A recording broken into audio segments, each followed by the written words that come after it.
my name is Lauren, and I wanted to share with you how I start my seeds.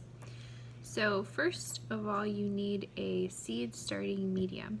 You can of course make your own and mix your own up. You can find some kind of recipe online. There's plenty of those, and you can just buy the different things and put them together, mix them all up in a big bowl. Or you can buy a pre-made seed starting mixture, and you want to make sure if you buy it already pre-mixed, you want to make sure it's for seed starting specifically, because if you buy the wrong kind, your seeds can definitely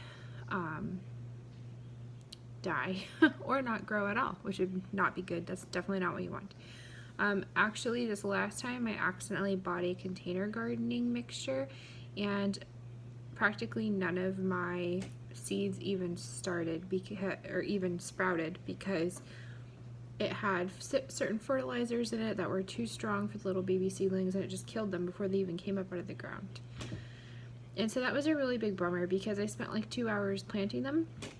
But you can prevent that by making sure it says seed starting on the front. I always buy mine pre-mixed because I just have a home garden and it's pretty small. I don't need, tons and tons of seed starting mix. Usually one bag is fine for me. But you do what's best for you. But just make sure it's for says seed starting specifically, or else you're going to be pretty upset after you take all that time. And yeah, it's just... and you wait, you're waiting for your seeds to sprout, and then they don't sprout, or they do and then they die from being, in the wrong medium. So what I do is I basically get whatever seed starting mix I'm going to start, and I dump it in a giant bowl or a 5-gallon bucket or a wheelbarrow or whatever, and you want to get it pre-wet, like pre-moistened. I don't totally soak mine, but I make sure that it's pliable, and that way when I go to put my seeds in and I water them, my seeds don't float away or float down or float to the top or anything like that. I want to make sure that whatever I do, my seeds aren't going to move, so that helps that. Definitely want to make sure that you don't overwater your soil beforehand either, because that's going to be muddy and mucky, and then your seeds can also rot inside of the seed cells or seed trays. So first I just mix it all up in a big bowl, and then I take my seed starting trays. Here's half of one here that I have, and I just fill them up. So I want to make sure that, I don't know if you can see that there, but I just start packing them in. You want to make sure that you push it down in there and add more, because what can happen is if you don't add enough, when you go to water it, it will push the mixture downward, and then you may end up only with half of a seed cell filled with soil, because the water pushes it down. So you want to make sure that it's you push it down, and then you add some more. Just make sure that you also don't want, on the other hand, you don't want to overpack it also, because you want to make sure that it's just not too much, and you're like, it may make it really hard for your sprouts to even come out if it's too much. But that one doesn't have enough.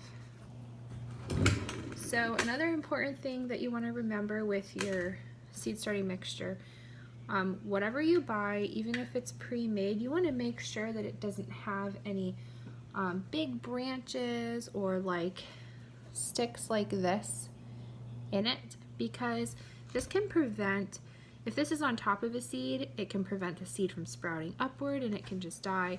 And if it's like, if there's a big one or like something thick inside of the seed cell, the roots, it may prevent the roots from digging down, and then your plant can also die, because they're really fragile when they're that small. Another thing that I want to talk about is a good reminder. You don't have to. I definitely have not been the best in the past of labeling my seeds. but then it's always a guessing game when you go to plant stuff out, especially if more than one variety of tomato or pepper or lettuce. And you want to make sure you label your seeds in your trays, because it can be really hard to tell what that is and where the best place is to plant it, especially if you're a beginner gardener and you're not sure what all the sprouts look like, or if you're growing something new that you've never grown for the first time, or you've never grown before and this is your first time growing it. Those markers are really going to help you to remember later on when it's time to go out and plant them in your garden. So let's talk about planting the seeds into the soil and how deep you want to plant them. So usually beans and pumpkins and squash and watermelons, those larger seeds you can want, or peas also, you want to directly sow into the ground in your garden, usually, if you can. But you can also plant them in seed cells too, in a more controlled environment. You can do that too, of course. So the rule of thumb that I always go by when planting seeds is to go by the size of the seed is how deep you want to plant it. So itty tiny bitty seeds like carrots or herbs, some flowers, maybe onion seeds, also radishes, you want to make sure those teeny tiny seeds are just barely covered. A lot of those seeds I also will I'll wet the soil first, and then I'll sprinkle them on top, and then I'll just pat them down. I don't even want them covered, because sometimes, not always, but just because they're so hard to sprout, they're so tiny that they, if you plant them too deep, they can't get their little sprouts up out of the soil through if you cover them up too much, So usually those kinds of seeds are just lightly dusted, covered, and just patted down so they're not going to fly away.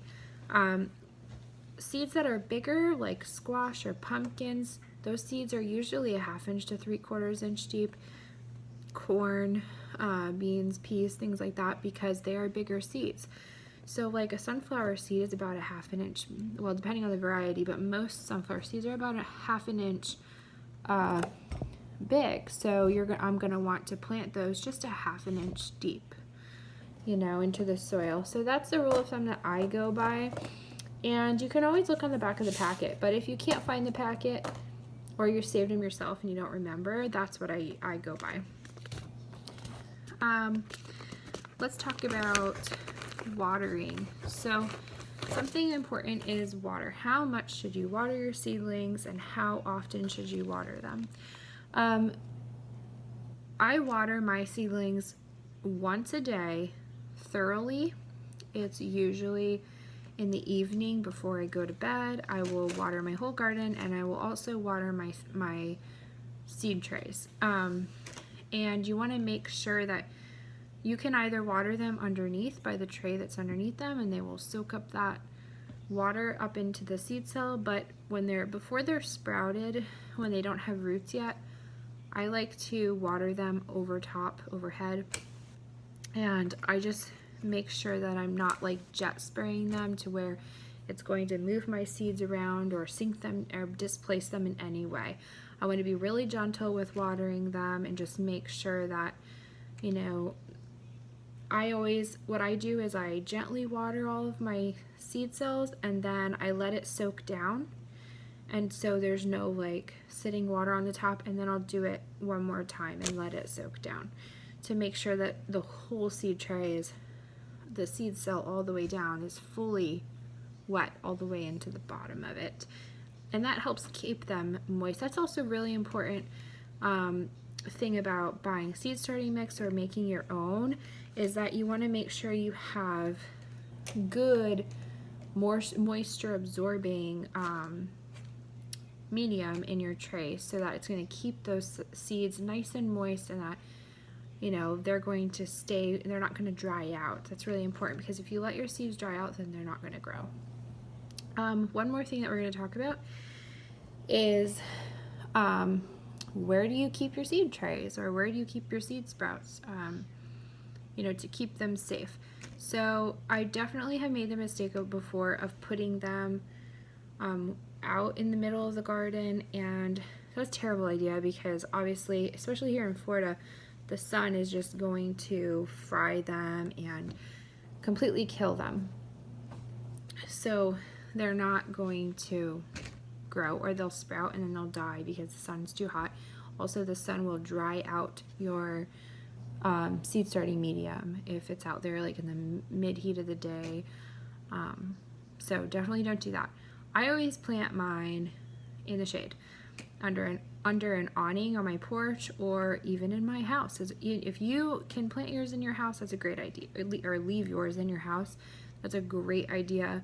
Personally, I don't, because I have 4 very small children and they like to play in the dirt, so I don't want any mishaps to happen with that.